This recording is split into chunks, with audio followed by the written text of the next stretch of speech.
All right, are we live? Are we live? It's time to talk about this game. Georgia Southern goes down once again to the USC Trojans. Let's see, 59-20. It was a rough game to watch, but you saw a lot of positives here. So I'm definitely going to be into this because there's a lot to talk about. But what made the game rough to watch was mostly what you saw from the coaching staff, like that. But we'll get into that in a second. That is something that is really disappointing, or whatever the case may be. But we will get into that real quick. 1 second before I get started. Son, hey, get up. Calling my son for a minute. I need a bottle of water. Hold on. Son, get up.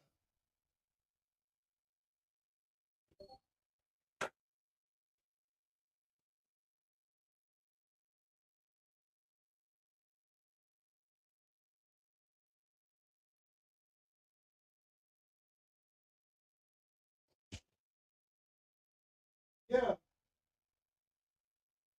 Uh,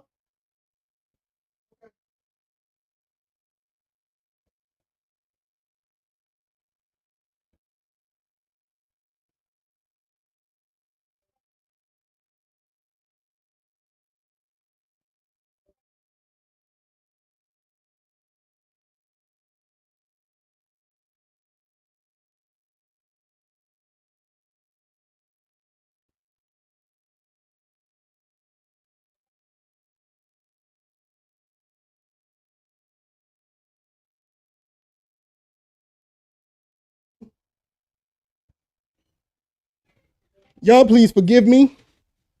I tried to get my son to bring me a bottle of water. He fell asleep just that fast. I just got finished talking to him 5 minutes ago. That is insane.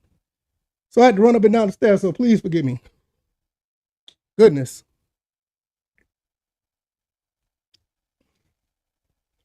All right. So with that being said, 20-59, Georgia Southern loses to the USC Trojans, and yeah, it was interesting.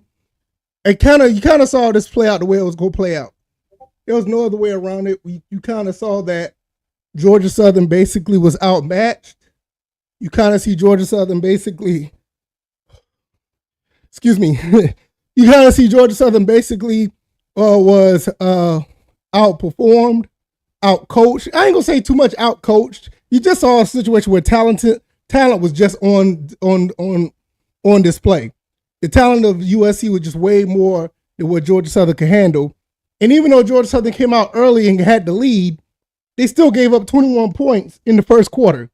So they was up 6-0. They could have went for 7 with the extra point, but they tried to go for 2. That didn't work. And you basically had a situation where USC just took advantage of all the opportunities. You also look at a situation where coaching just was not it. There was a lot of situations where coaching was just not adequate. It wasn't competent. And this is a discussion that some people are going to have about coaching in general when it comes to this team. And it's very disappointing because of the fact that you have a fairly talented team. Based on what you saw here, the team is actually pretty talented. You saw some fight in them. You saw them actually make some plays against USC. You saw some things there, but at the same time, there's still levels to this. USC was just too good. And as you basically saw, that was the case at the end of the day. You look at some stats. J.C. French, 19-35, 2 touchdowns. Let me pull up these entire stats so you guys can see this. I'm going to put it up on the screen so we can all see the stats. Let's see. Share the screen. Right here. Perfect. All right. So right here, basically, this is what you got. J.C. French was 19-35. For 179, 2 touchdowns, 1 interception. Weston Bryant actually had a touchdown and a pass, which was actually really nice. It was a pass interference. Shout out to Camden Brown with the catch. It was really, really nice to see that you have a receiver that can pretty much do anything. And I think that Camden Brown's going to be a problem in the Sun Belt. When we get to Sun Belt play, it's going to be really, really interesting to see how well he plays. Also, you had the run game, Jamarian Samuel, bunch of garbage time, but he still had 4 carries, on 58 yards. OJ Arnold had 8 for 45, which actually is not that bad. You're right here. You're looking at what, 6-7 yards a carry. They should have gave him the ball more. Badinga had 11 for 39. He had some tough yards in the game. Terrence Gibbs actually looked good on a pass play. Probably should have gave him a little bit more touches too. But when you saw a bigger, stronger running back get in the game, you saw some more, some more production.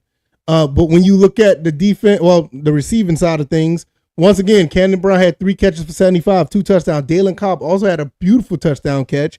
Josh Dallas didn't get that much shine. I hope nothing's wrong with him because he was kind of limited in the second half. Marcus Sanders was looking pretty solid too. He only had 2 catches. But yeah, that's basically what you had here. For USC, Jaden, I keep saying his last name wrong. Miava, I still can't say it right. But anyway, he had 4 touchdowns on 412 yards passing. Longstreet for 4 for 6. You also had in the rushing game, Wayman Jordan had 167 on 16 carries. Eli Sanders had 2 touchdowns. Miller had 3 for 55 with a long run of 41. Makai Lemon, that one, I think it was him. I think he's the one that had that 1 touchdown to like pass interference offensively. But nevertheless, he had 4 for 58. Jacoby Lane had 3 for 91. And Walker Lyons, the tight end, had 1 catch that was a touchdown, but 2 overall for 40 yards. So you're just looking at a situation here that you just got, outplayed. I mean, these guys have a really good recruiting class coming in, and USC showed. And it is what it is. So yeah, okay. Eagle 19, shout out to Eagle 19 says, well, the offense still discombobulated. The defense appeared lost. 3-9, folks. That's my prediction. At least we will watch us lose another bowl game. Worst defense we have ever had.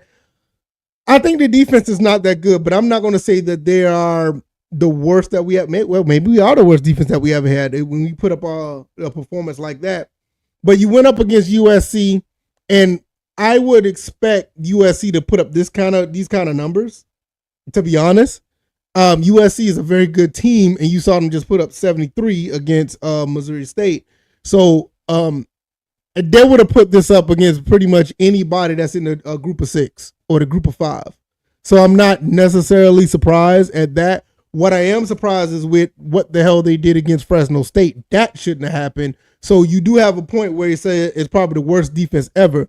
As far as 3-9, I'm not sure if we're going to see a 3-9 season. What I saw in this game was more of these guys are actually playing tough. And if they play like this, offensively anyway, if they play like this in the Sun Belt, I think they're going to be fine. Offensively, they look good enough to probably compete in the Sun Belt. Now you're going up against a USC, you're going up against another Big Ten team, an SEC team, any of those group or the Power 4 teams, you're probably going to get these type of numbers right here. You're probably going to get these type of numbers out of your quarterbacks if you go up against a group of a Power 5 team, Power 4 team. You're probably going to get these type of numbers if you go up against a Power 5 team. So I get it. I get it, but I mean, yeah, it is what it is. Fireblade says, this reminds me of the 2006 season so much. Oh, man, there's only 2 games, man. Oh, the 2006 season was horrible. That was a really bad season. So, yeah. But I do have a lot of positives with what I saw. I think these kids played very well. I do believe that these kids played very well. I do believe that these kids did everything they could to put it all on the field. I just believe that the coaching situation and what the coaches want to do with this team and their philosophy is hindering a lot on this team.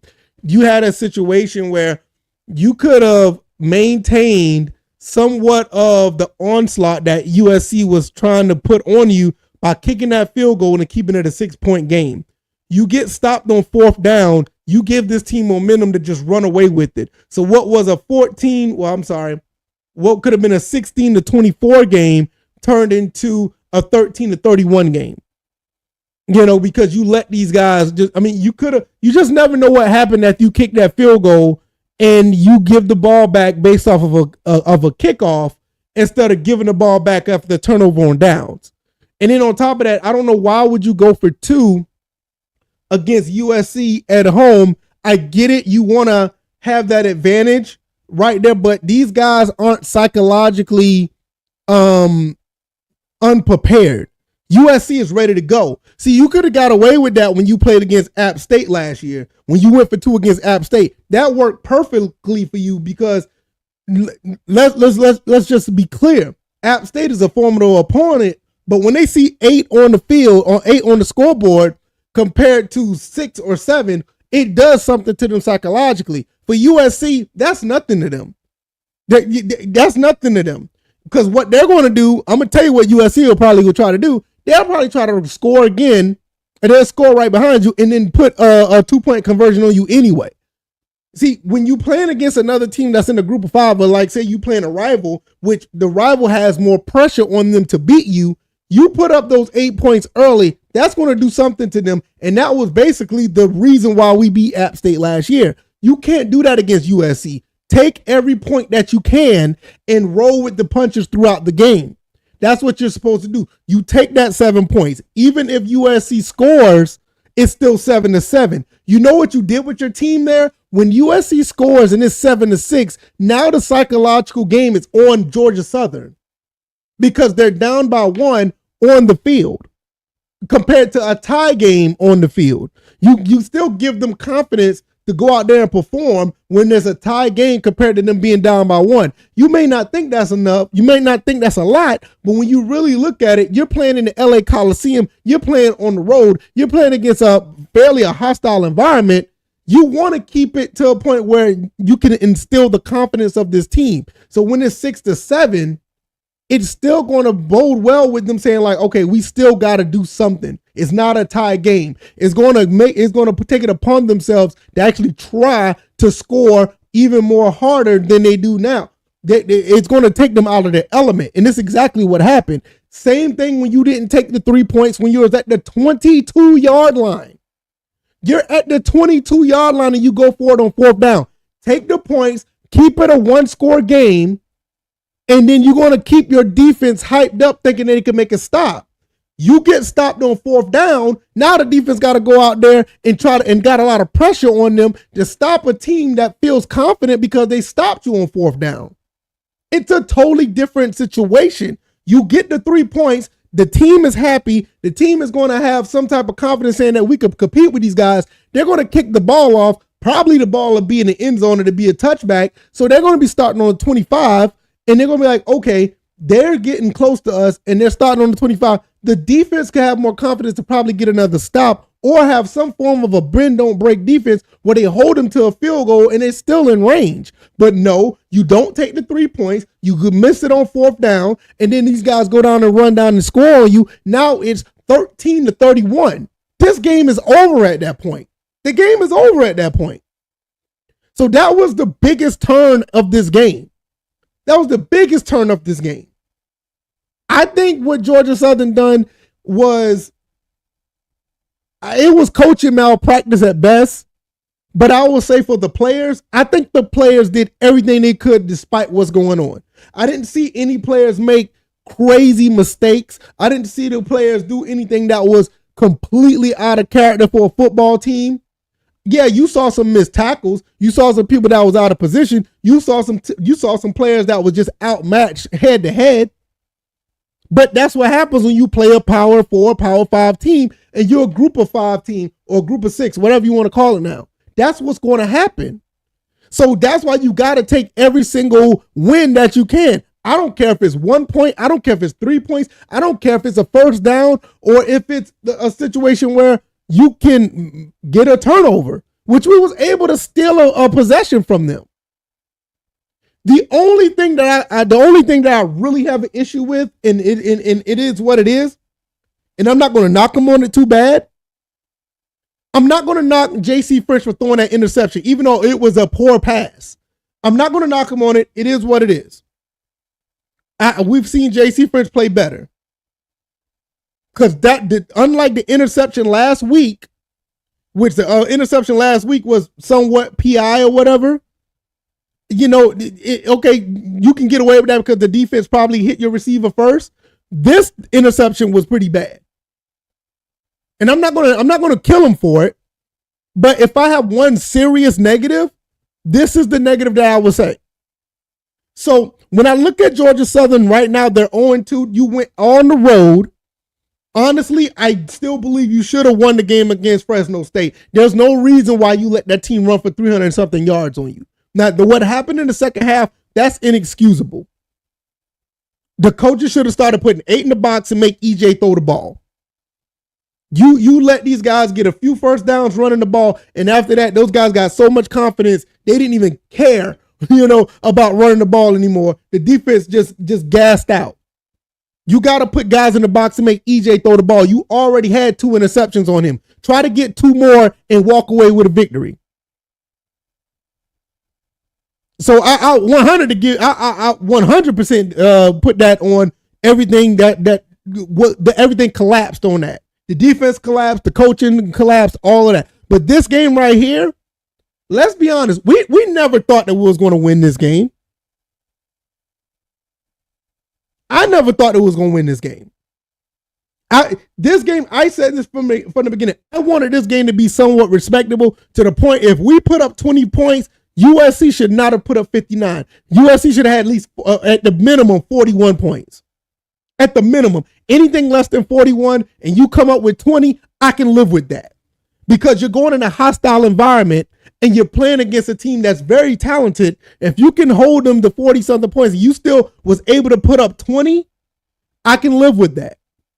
I can live with that because USC is a much better team. But at the same time, Georgia Southern has talent. And with that talent, you need to find a way to put these guys in the best position to be successful. And Coach Clay Helton, I'm sorry, he did not do that at some points of this game. And he damn sure didn't do it against Fresno State.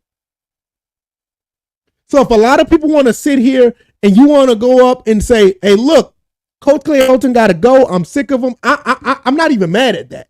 I'm not even mad at that if you want to go up against him and say, forget it, I'm done with him. Because we've seen this for 3 years in 2 games. 3 years in 2 games, you saw an up and down team that never could get it right on defense. They never could get it right on defense. Offense, we saw some flashes. Offense, we saw some things that make us say, wow, that was amazing. But, it's just not enough. You got to have some defense that'll shut the door on a team. You had every opportunity to shut the door on Fresno State. If you'd have put 8, 9 in the box and make them guys throw the ball on 3rd down, you would have had some success.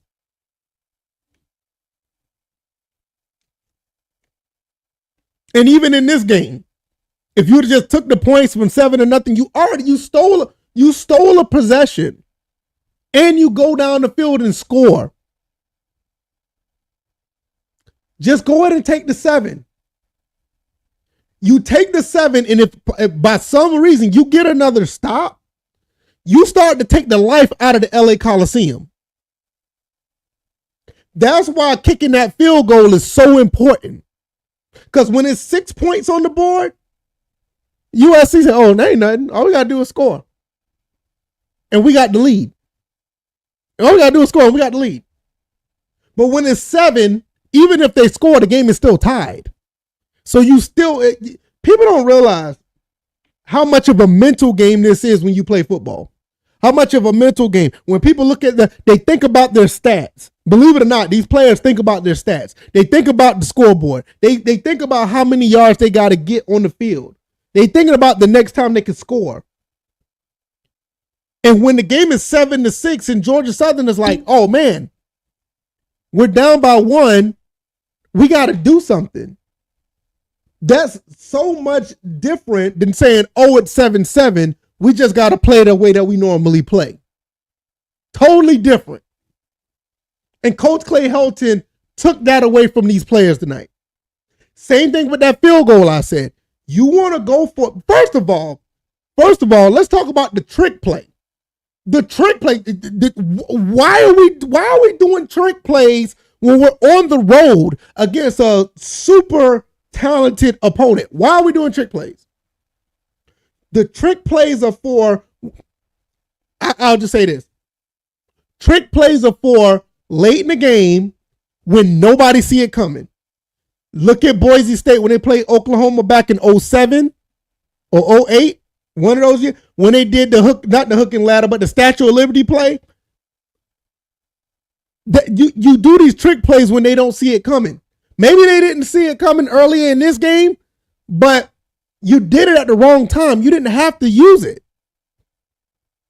You was actually moving the ball properly, and you end up losing 4 yards, and then you end up getting to a 4th and 2. If you didn't do the trick play, you probably would have had a first down because you wouldn't have been down 2nd and 14. So this is the thing right here. You do the trick play. Okay, fine. You do the trick play. I hate it. I can't stand it. Please stop it. Do not put that back in your playbook. Leave it alone. You still get a 4th and 2 at the 22. What do? Okay, we're just going to go for it anyway. We want to be aggressive.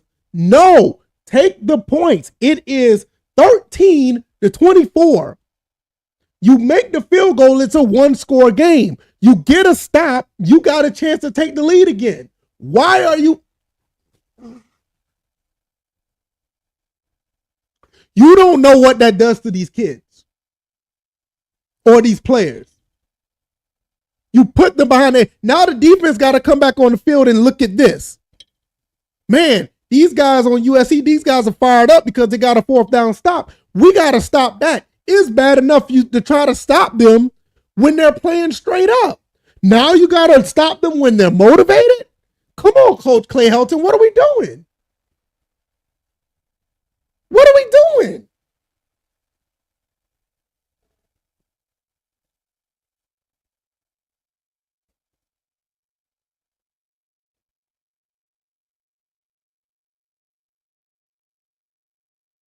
Where is this thing at? Is it still here? No, it's not here no more.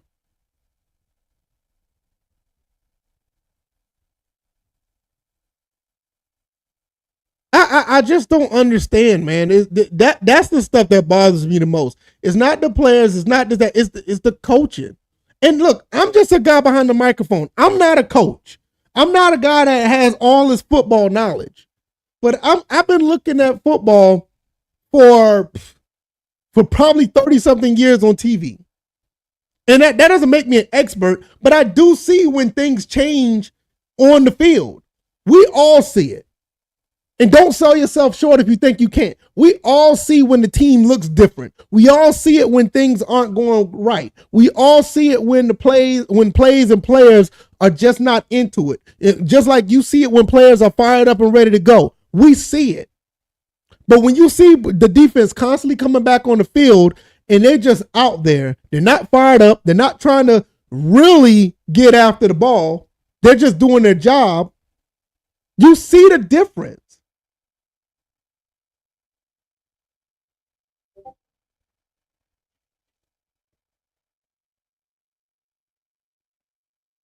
He's not lying. AM is not lying because they ran probably 40, maybe 35% of their offense was screens. And I noticed, you know what else I noticed? Is it just me or they stopped running slants? I haven't seen not one slant route at all this season. I can't remember. Maybe I'm wrong. Because to be honest, that middle of the field was quite open against SC. It was open a few times. To be quite honest, that secondary of SC is not, I ain't gonna say it's not that good, but they could be had. That secondary of SC was, that you could have got them. Quick slant passes, set up for the deep pass. It's like they didn't try, they just went to the slant pass. And the O-line, and to be honest, the offensive line did pretty good overall. Going up against guys that are like 300 plus, the O-line did a pretty good job.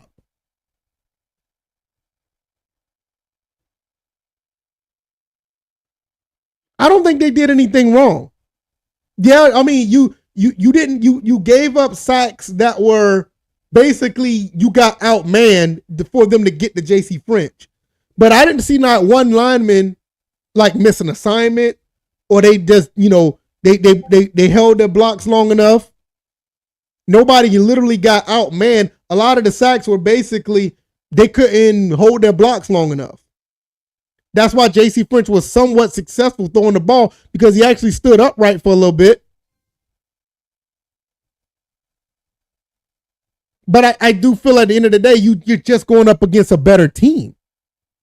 You're just going up against a better team, and that's okay. I didn't expect this team to go out there and beat USC, but I did expect the score to be a little bit closer, and it would have been a little bit closer, just like from the other two examples that I said. You got to make SC or any Power 5 team or any team in general, you got to make a team reset every time after you get the ball. After you get the ball, you got to make them reset. You can't have a turnover on downs. You can't have a turnover, period. And if you're going to punt the ball, punt it away so they can't have good field position. Make them reset every single time. You make them reset every single time, then you won't have 59 points put up on you. A lot of these points that was scored was because you put the defense in a bad spot and you put the team in a bad position. I mean, you put USC in a good position to score.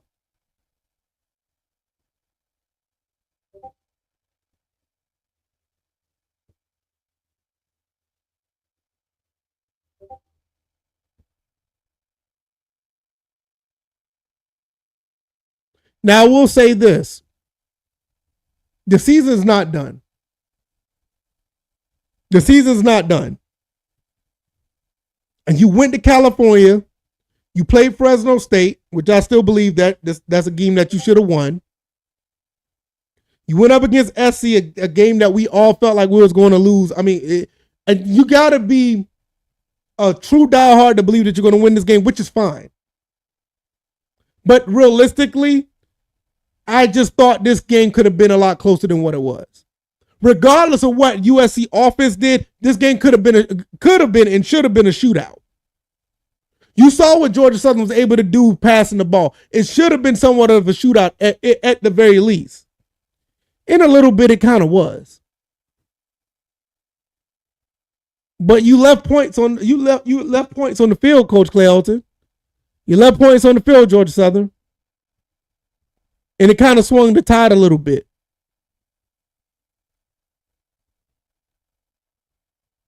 But this game, I mean, this season is not lost. I know some people may want to think it is. They want to get rid of Coach Clay Helton, this, that, and third. And I get it. I'm not going to sit here and tell you that you're wrong and this, that, and the third. The only thing I can say is you're going to have to just continue to grind. You're going to have to continue to work. You're going to have to continue to win games. And for these players and the coaches, even the coaches, you don't give up. You keep playing every single game to the end of the season. And I think with what we have here, I think that we'll be okay. And I know that's very unpopular right now. Nobody wants to hear that because of the way this team has played. But with the way they put up, what they did against SC, the way they played overall, even though that, SC is a much better team, these guys didn't quit. They didn't lay down. They kept trying. Even when it was like 30 seconds left in the fourth quarter, they were still trying to score. And I do give Clay Helton credit for that, for not laying down and not giving up. They still tried to score and make something happen in the third quarter. I commend them for that. Now I commend the players for buying in and believing, because you still have 10 more games left. You still got 10 games left. At the very least, try to win 8 of those 10. Try to win 8 of the next 10. Can you do it? I think the first 2, they're doable. James Madison, I don't know. You might be in a little bit of a fight there.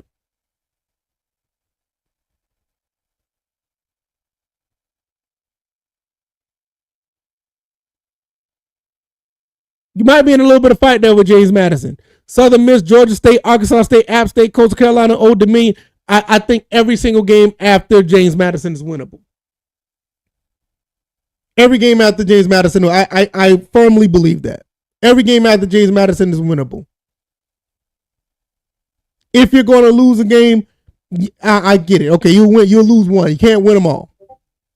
But I think with the next 10, I think you can win 8. You can't go lower than 7. You got to win at least the next 7 out of 10. The 7-5 does it? No. But I will say the minimum 7-5. You don't make the Sun Belt. You go get a bowl game. You win the bowl game. All right, cool. Because based on what this defense look like, that looks like that's the scenario that could happen, and that should be the worst case scenario. Other than that, you literally can win every game. The James Madison game is going to be tough. All these other games are going to be tough as well, but they're winnable. And after watching USC, I believe that. Because USC, you're going to lose this game regardless.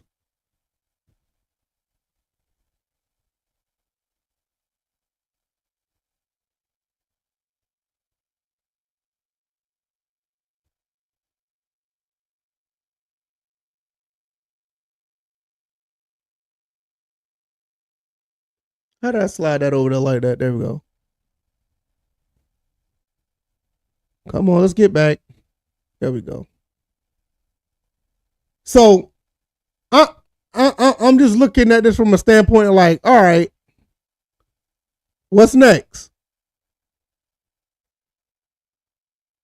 I don't have much else to say about it, but I just feel like this team is going to be fine. And people don't want to hear it. People don't care, and I get it. But I'm not going to knock this team for their performance tonight. I'm not going to do that. I get it. Some people may feel that way. Some people want to get rid of the coach. I'm not against that. No, I'm not going to go back and forth with anybody to feel that way. That's cool. If you feel that way, I'm okay with that. But how likely that's going to happen, I don't think that's going to be very likely. I just believe at the end of the day, you're going to have to. There's your next game right there. These are $45 tickets. That's kind of crazy. But yeah, this is your next game right here. Go out there and beat Jackson State and go and beat Maine. Worry about the Sun Belt play. You got these teams right here to worry about. One game at a time. Go and beat Jackson State. Try to get through this 2-2 and keep it moving. Or try to get 1-2. But I don't think all is lost. It is what it is. I'm okay at the end of the day. Am I upset at the coaching staff? Absolutely. Because they put these guys in a bad spot. But at the same time, I think the team played pretty well and tried to fight as hard as they could against a very, very good opponent. And that's all you can ask for. They didn't lay down. They didn't give up. They didn't have this war is me attitude. And I got to give Clay Helton a little bit of credit for making sure that they don't give up. I think they did okay. I think these kids are ready to get back home. They're ready to get back home. They want to play in front of their fans. They want to play in Paulson. And I think that, they will be performing much better. I do believe that. But we'll see how that goes. Y'all let me know what y'all think. I'm going to get out of here. I do believe that it's going to be all right. You lose to Jacksonville State and then we have bigger problems. We really have a real conversation then. But I think they should be able to pull it off. Y'all let me know what y'all think. Shout out to everybody who came through on YouTube. I really appreciate it. If you don't mind, subscribe to the channel. Over here, we talk about Georgia Southern. We're going to talk some Atlanta Falcons. We're also going to be talking some Atlanta Hawks. If you're on X, don't be shy. Come over here and to YouTube and subscribe as well. I'm about to get back to cleaning up this room. That's what I was doing most of the time. I was rearranging some stuff, and that's why you see all the mess behind me. But I'm about to get back to doing that. Probably just watch some whatever, and I'll be back. We'll be talking some Falcons tomorrow. We'll be talking some Falcons because they play the Buccaneers. Definitely going to be talking about that. Hopefully you guys come through and tune in on that as well. And I'm going to go get up out of here, y'all. I'm gone. Y'all have a good night. Peace.